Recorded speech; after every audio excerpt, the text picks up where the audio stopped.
वांगची को जैसे ही पेन में वो आह करता है, वुशियान जल्दी से उसके पास आता है, पर तुरंत ही किचन बाहर आ जाती है, वापस से उन दोनों के बीच में आ जाती है। वुशियान वहीं पे रुक जाता है और तब वांगची कहता है, देखो मैं वीक ज़रूर हूँ पर असहाय हेल्पलेस नहीं हूँ कि मुझे तुम जैसे अल्फ़ा की ज़रूरत होगी। दूर रहो तुम मुझसे, समझे। और रही बात मेरी हेल्प करने की, तो तुम्हारी वजह से मेरी ये कंडीशन थी। तुम थे कहाँ 4 दिन से, और आते ही तुमने उस बात को पूरा किया। तुमने मुझे यूज़ किया। पागल मत बनो वांगची, तुम मेरी हालत देखिए। मैं कोई जानवर नहीं हूँ कि मैं तुम्हारा यूज़ करूँगा, समझे। अगर मुझे तुम्हें यूज़ करना होता तो मैं तुम्हें मेडिसिन नहीं देता। मेडिसिन, वो साइड टेबल पे दिखाता है जहाँ पर बहुत सारी मेडिसिन रखी हुई थी। उसके लिए पीने के लिए बहुत सारे जूस रखे हुए थे। शियान सब कुछ बताता है वांगची को कि कैसे वो जब कल आया था तो वो बेहोश था, और तब वैद्य को बुलाकर उसने ये सब कुछ बताया था। और रही बात तुम्हें किस करने की, तो क्योंकि तुम एक साथ इतना सब कुछ जूस नहीं पी पा रहे थे, तुम गिरा रहे थे, तो मैं क्या करता, हाँ, कि तुम्हें चम्मच से पिलाऊं। इतना सारा जूस मैं तुम्हें चम्मच से कैसे पिलाता, तुम बताओ। स्पून से पिलाना पॉसिबल नहीं था, इसलिए मैंने तुम्हें ऐसे पिलाया। देखो मुझे माफ़ कर दो, मेरी गलती है। वुशियान जल्दी से अपने घुटनों पे आ जाता है, और तब वांगची वुशियान को देखकर हैरान था क्योंकि वुशियान अपने घुटनों पे, वांगची हैरानी से उसे देख रहा था। तो वुशियान कहते, देखो देखो प्लीज़, माना कि मेरी गलती है, तो प्लीज़ मुझे तुम्हारी केयर करने दो। देखो तुम ऑलरेडी बहुत वीक हो, प्लीज़ किचन अंदर रखो, वो तुम्हारी स्पिरिचुअल वेपन है। अगर तुम उसका ज़्यादा यूज़ करोगे तो तुम और भी ज़्यादा हर्ट हो जाओगे। देखो प्लीज़ प्लीज़ मेरी बात मानो, मेरी गलती है तो मैं पनिशमेंट दूँगा। प्लीज़ अभी उसे छोड़ दो पेशेंट को, ओके। तो मैं तुम्हें कुछ नहीं करूँगा। वुशियान अपने लगातार कामिंग फेरोमोन्स को रिलीज़ कर रहा था ताकि वांगची थोड़ा सा शांत हो जाए। वांगची उस बात को फील करता है और उस पूरे कमरे में वुशियान के जो कामिंग फेरोमोन्स थे उसे भी वो इनहेल करता है, और वो धीरे धीरे शांत होता है। और तब वो बेचन को अंदर करता है, वापस से डिसअपेयर करता है, और तब वो कहता है, ठीक है, तुम मुझे ऐसे दोबारा टच नहीं कर सकते बिना मेरी परमिशन के, समझे। वुशियान हाँ में सर हिलाता है, और तब वांगची कहता है, मेरा व्हील कहाँ है, मुझे दो। वुशियान कहता है, देखो तो अभी ज़रूरत नहीं, कोई कक्ष में नहीं आएगा, और मैंने तो वैसे भी तुम्हें देखा है, तो प्लीज़ उसे मत लगाओ। देखो तो तुम्हें पेन होगा। अच्छा हाँ प्लीज़, ठीक है। और कुछ पिलाना है तुम्हें? नहीं, मैंने सब पिला दिया तुम्हें, तो तुम्हें अब रेस्ट करना है। तुम यहाँ कर क्या रहे हो? वो तो मैं अब के जाऊँ? नहीं, मेरा चेहरा देखो। हाँ नहीं, मैं चाहता हूँ। वांगची कहता है, रुको। वुशियान वांगची की तरफ देखते हैं और कहते हैं, वांगची कहता है, मेरे रोप्स लेके आओ, मुझे बात लेना है, मुझे बहुत अजीब सा फील हो रहा है। वांगची जब ऐसा कहता है तो वुशियान जल्दी से खड़ा होता है अपनी नीज़ पर से, और तब कहता है, ठीक है, मैं अब भी लाता हूँ। वुशियान वहाँ से टर्न होता है और सीधे कक्ष के बाहर जाता है। वो सर्वेंट से कहता है कि वांगची के कक्ष से उसके लिए कुछ रोप्स लेकर आए। वो सर्वेंट भी जल्दी से दौड़ कर अंदर जाती है, और तब जैसे ही वुशियान अंदर आता है, डोर को बंद करता है, वो देखता है कि वांगची बेड से उठने की कोशिश कर रहा है। तब वो जल्दी से आता है और वांगची को पकड़ लेता है, क्योंकि वांगची इतना वीक था कि वो खुद ब खुद उठ भी नहीं पा रहा था, और जैसे उसने उठने की कोशिश की वो तुरंत ही गिरने वाला था। वांगची जल्दी से अपनी आंखें बंद कर लेता है, और तब वुशियान की स्ट्रॉन्ग ग्रिप उसे अपने आसपास फील होती है। वो आंखें खोल कर देखता है तो उसकी आंखों के सामने एक चेहरा था जिससे वो सबसे ज़्यादा इस दुनिया में नफ़रत करता है, पर आज उसके ही आर्म्स में था। वुशियान ने उसे अपने आर्म्स में होल्ड कर लिया था, उसे प्रिंसेस स्टाइल कैरी किया था। वांगची उसे घूरते हुए कहता है, मुझे नीचे रखो। वुशियान उसकी तरफ देख रहा था, और तब वो कहता है, मैं कुछ कर नहीं रहा तुम्हारे साथ, तुम कर भी नहीं सकते, समझे। हाँ ठीक है, तुम अभी बहुत वीक हो, मेरे पास इतनी स्ट्रेंथ नहीं है कि तुम चल कर जा सको, समझे। तो मैं तुम्हें बात, 1 मिनट, दिमाग ख़राब नहीं है ना तुम्हारा? क्या बकवास कर रहे हो? मेरी पूरी बात तो सुनो। मैं सिर्फ तुम्हें बाथटब में बैठा कर वापस चला आऊँगा, ओके। तुम बात ले लेना, रोब्स पहन लेना, उसके बाद तुम मुझे बुलाना, तुम्हें वापस चला आऊँगा, तुम्हें लेकर बेड पे आराम से बैठा दूँगा। बस इतना ही करूँगा। ठीक है। वांग जी को विशान अपनी वॉशरूम की तरफ लेकर जाता है और तब वो पूछता है, क्या तुमने 4 दिनों में बिल्कुल मेडिटेशन नहीं की? मैंने तो सुना था कि लैंड क्लैन के कल्टीवेटर्स बहुत स्ट्रांग होते हैं। मुझे नहीं लगता कि तुम इतने स्ट्रांग हो। मेरी कोर की वजह से सब कुछ है। वो कभी भी मेडिटेशन एक्सेप्ट करती ही नहीं है। क्या मतलब है? वांग जी जैसे ही ये अपने मुंह से निकालता है, वो जल्दी से अपने माउथ को अपने हैंड से कवर कर लेता है और तब विशान उसकी तरफ घूर रहा था और वो रुक गया था। वांग जी कहता है, इससे तुम्हें कोई मतलब नहीं है। मैं वीक हूँ या नहीं तुम्हें उससे कोई लेन देना नहीं है। मुझे वॉशरूम में छोड़ो अभी। वांग जी उसकी तरफ घूरते हुए देखते हुए कहता है और तब विशान उसकी तरफ अभी भी देख रहा था और वो अपने मन में सोच रहा था, क्या मतलब इसका कि उसकी कोर मेडिटेशन एक्सेप्ट नहीं करती। कोई भी वाइट कल्टीवेटर जो प्योर एनर्जी को कल्टीवेट करता है, वो सभी कल्टीवेशन में अपनी मेडिटेशन का बहुत ज़्यादा हाथ होता है। वांग जी की कोर मेडिटेशन एक्सेप्ट नहीं कर रही, क्या मतलब है इसका? विशान के दिमाग में अभी भी यही चल रहा था, पर वो धीरे से वॉशरूम के अंदर एंटर करता है। वांग जी को बाथटब में धीरे से बैठा देता है और वांग जी को बहुत अच्छा फील होता है और तब वांग जी कहता है, मेरे रूप्स लाकर रख देना यहाँ पर। विशान ठीक कहता है और तब वांग जी के बाथटब के आसपास एक कर्टन था। ऑफकोर्स वो किंग का प्राइवेट वॉशरूम है, तो वहाँ थोड़ा सा एक्स्ट्रा ऑर्डिनरी फैसिलिटीज़ होना तो तय है। इसीलिए वांग जी जिस बाथटब में था उसके आसपास एक कर्टन था, तो विशान उसे फुली वांग जी को कवर कर देता है और तब विशान कहता है, अब ठीक है? वांग जी कहता है, हाँ ठीक है, तुम जाओ। विशान बाहर चला जाता है और तब वो देखता है कि वहाँ सर्वेंट ने कपड़े ला दिए थे। विशान उन कपड़ों को लेता है और वांग जी के वॉशरूम में वापस जाता है और वांग जी से कहता है कि मैं यहाँ कपड़े रख रहा हूँ, तो पहन लेना और मुझे आवाज़ देना। वांग जी कहता है, ठीक है, जाओ यहाँ से। विशान चुपचाप बाहर आ जाता है, पर अभी भी उसे कुछ समझ नहीं आ रहा था कि आखिर मतलब क्या है। पर विशान अब दोबारा से जाता है और सर्वेंट को कहता है कि चाहे वैद्य को बुला कर लेकर आए, क्योंकि वांग जी को होश आ गया था और एक बार वांग जी को वैद्य से चेक कराना ज़रूरी था। इसीलिए विशान वैद्य को बुलाने के लिए बुलावा भेजता है और कुछ ही देर बाद वैद्य वहाँ आ जाते हैं, पर वांग जी अभी भी बात ले रहा था। विशान कहता है कि आप यहाँ बैठिए। वांग जी बात ले रहा है, वो बाहर आएगा तो आप उसे चेक कर सकते हैं। और हीलर देख रहा था कि आज विशान का टेम्परामेंट, उसका दिमाग थोड़ा सा सही है, वो कल की तरह चिल्ला नहीं रहा है। तो वो हीलर विशान को वो करती है और कहती है, किंग मुझे आपसे कुछ कहना है, क्या मैं कह सकती हूँ? विशान उसकी तरफ देखता है। वो एक ओमेगा हीलर थी जो कि थोड़ी सी विशान से एज में बड़ी थी। हाँ, ज़्यादा बड़ी नहीं थी, बट हाँ एज में विशान से बड़ी थी। वो शायद कुछ 26 साल की होगी। और तब विशान उसकी तरफ देखता है और कहता है, हाँ कहिए। तब वो हीलर विशान से कहती हैं, किंग कल मैंने लैंड प्रिंस को चेक किया था और मुझे उनकी कोर थोड़ी सी डिफरेंट लगी।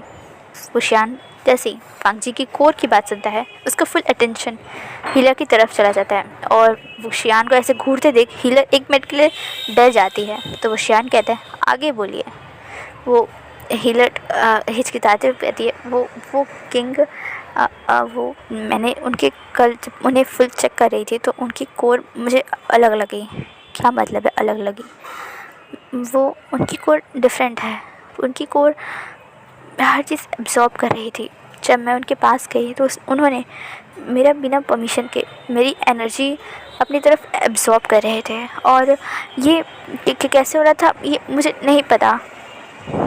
एनर्जी, हाँ मैं वैद्य हूँ तो क्या मतलब, मेरे पास भी गोल्डन कोर है और भले मैं उसे कल्टीवेट नहीं करती तो वो है एंड उसके अंदर पावर भी है, बट क्योंकि मेरी पावर बहुत वीक है तो अगर मेरी पावर्स कहीं आती जाती हैं तो मुझे फील होगा। इसीलिए जब कल मैं उन्हें चेक कर रही तो केवल मेरे टच से वो तुरंत ही मेरी एनर्जी को एक्सेप्ट करने लगे थे और इसलिए मैं डर गई थी और इसलिए आपको पता नहीं चला। शायद आपकी एनर्जी बहुत स्ट्रांग है तो आपको फील नहीं हुआ होगा क्या? पर जहाँ तक मैं जानता हूँ कोर से कोर ट्रांसफ़र एनर्जी करने के लिए मेट्स और पार्टनर्स होते हैं ना, या उसकी फैमिली मेम्बर्स, वही उसे ट्रांसफ़र कर सकते हैं। उसका ब्लड रिलेटेड या अल्फ़ा हस्बैंड, उसके अलावा तो कोई नहीं उसे ट्रांसफ़र कर सकता है एनर्जी ना।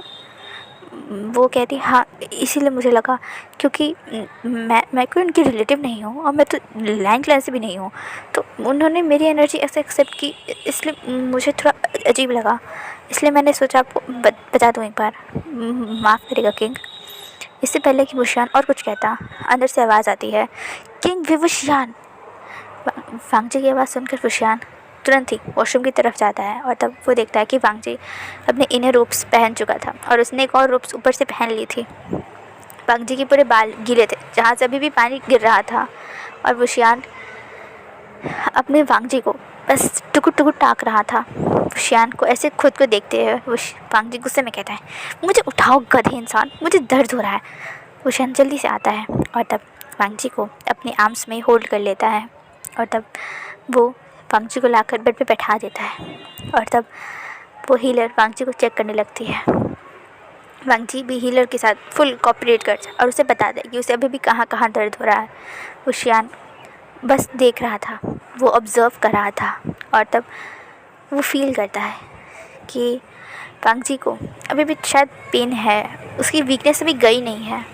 और तब वो हीलर की तरफ देखता है और तब हीलर कहती है, वो ठीक है बट अभी वीक है, शायद उन्हें 1 दिन या 2 दिन और रेस्ट करना होगा, वो बहुत वीक है। मैं समझ नहीं पा रही क्यों, जबकि एक कल्टीवेटर जो ऑफ कोर्स कुसुक क्लैन का है, जिसने टाइटल लिया है, वो बहुत पावरफुल होता है। वो वांगजी की तरफ देखती है और तब वो कहती है, कुसु प्रिंस, क्या आपको कोई पहले से बीमारी थी? आपकी कोर ऐसी क्यों है? वांगजी उस हीलर की तरफ देखता है और कहता है, मुझे कोई बीमारी नहीं है, मैं बचपन से वीक हूँ।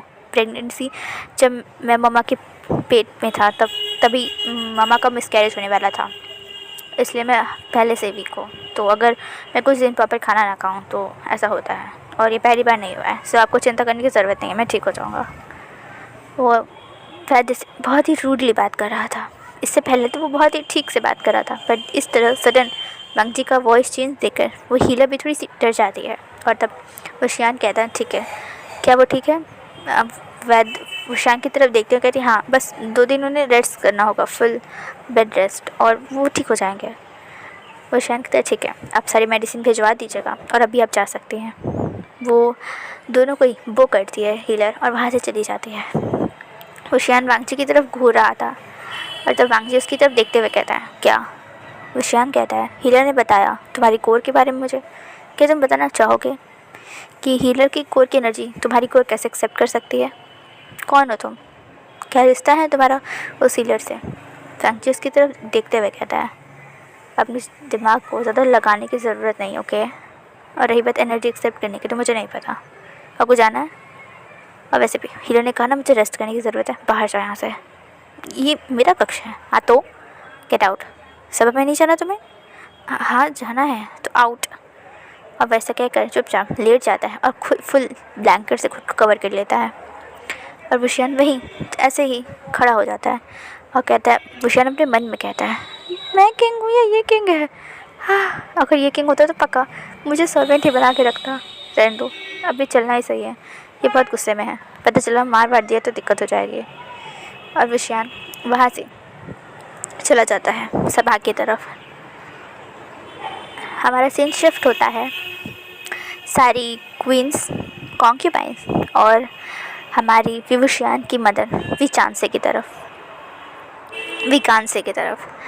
कांसे सरन उन सभी के बीच में बैठी हुई थी और वो सभी क्वींस महारानी की तरफ देख रही थी। और तब उनमें से एक की क्वीन उठते हुए कहती है, जिसका नाम मेम्या है, जो कि जिन क्लैन की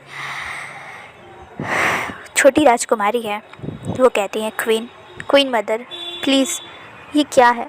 मेरी शादी को ऑलरेडी 1 साल होने को आए हैं, पर आज तक किंग ने कभी भी मुझे ढंग से बात तक नहीं की। अरे बात करना छोड़िए, उन्होंने आज तक मेरे कक्ष में नहीं आया। मुझे शादी के दिन से ही उन्होंने आज तक मुझे कभी टच तक नहीं किया। शादी की रात भी वो मेरे पास नहीं आए थे। शादी की रात भी मैं उनका वेट करती रह गई, बट जिस दिन हमने वोज़ लिया, एक दूसरे को टी तक हम लोग एक्सचेंज नहीं किया था, वो वहीं से चले गए थे। क्या आप बता सकते हैं कि ये क्या चल रहा है? आप 1 साल से हम सब से कह रही हैं कि रुक जाओ, इंतज़ार करो, और हम भी गधों की तरह इंतज़ार कर रहे हैं। आप प्लीज़ बताएंगे मुझे? मैं तो सबसे छोटी रानी हूँ इन 5 में, और तब भी वुशियान महाराज हमारे पास एक बार भी नहीं आए। और आज देखिए उस केवल एक छोटे से क्लैन के, जो कि ढंग से क्लैन कहलाने के लायक भी नहीं है, उसी प्रिंस को वो अपने कक्ष में लेके गए हैं। आज तक उन्होंने हम पे नज़र उठा कर नहीं देखा, हमें अपने कक्ष में आसपास भटकने तक नहीं देते, और उस वांग जी को अपने ही कक्ष में अपने ही बेड पर सुला रहे हैं। कि क्या है, अगर वो नहीं चाहते हम रहे तो आप प्लीज़ हमें कहिए, हमारे पेरेंट्स से बात करिए और हम वापस अपने सेक्टर चले जाते हैं। और तब सबसे बड़ी क्वीन हमारे वुशियान की, जो कि जाओ किंगडम की क्वीन, जाओ किंगडम की प्रिंस है, जाओ लूशी, वो उठते हुए कहती है, हाँ क्वीन, मेरी शादी को तो ऑलरेडी 3 साल होने को आए हैं, और तब भी मेरा भी सेम यही डिमांड है। आपने हमेशा कहा है, आप हमेशा हमें टालती रहती हैं, ये कह कर कि वो बिज़ी हैं, उन्हें काम नहीं है, वो थक गए हैं, आप हमेशा इग्नोर करती हैं। और वुशियान महाराज हमें खुद भी कभी मिलने नहीं आए, कभी इनविटेशन नहीं दिया, और हमारे हर इनविटेशन को हमेशा ही रिजेक्ट किया है। और उस वांग जी को अपने कक्ष में कैसे ले जा सकते हैं, उससे कैसे ये सब कुछ कर सकते हैं? वो तो केवल एक थोड़ा सा छोटा सा वर्ड प्राइज़ है उस गंदे से कुसु का, और उसे इतनी सहूलियत क्यों? महारानी प्लीज़, अगर आपके महाराज और आपके बेटे अगर हम लोग से नफ़रत करते हैं तो हमें बताइए, हम अभी के अभी वापस चले जाएंगे, हमें यहाँ नहीं रहना।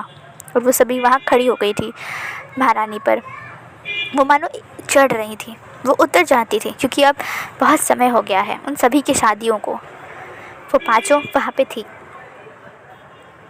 और तब कांचा सरन एक गहरी सी सांस लेती हैं और कहती हैं, ठीक है, आज मैं खुद जाकर वुशियान से बात करूँगी। पर महारानी, आप पिछले 3 साल से यही कह रही हैं, हर बार आप यही एक बात हमसे कहती हैं। जाओ लूसी गुस्से में खड़े होते हुए यही बात कहती है। और तब महारानी कहती है, ठीक है, तुम सब उस कक्ष के बाहर रहना, और आज मैं साफ वुशियान से सब कुछ पूछूंगी, ठीक है?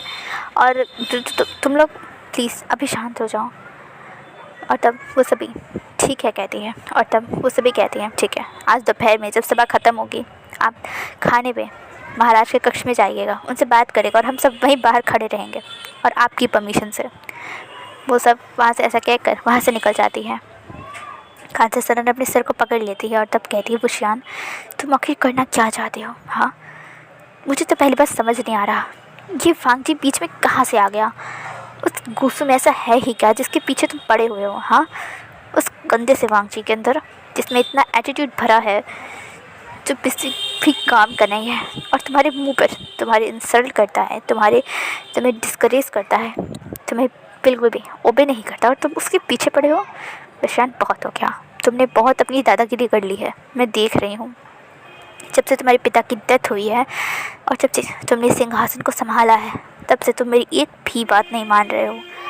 बस हो गया वुशियान, अब नहीं, अब तुम्हें अपनी माँ से सीधे सीधे बात करनी होगी, और अब मैं इस वांग जी को बिल्कुल भी बर्दाश्त नहीं करूँगी।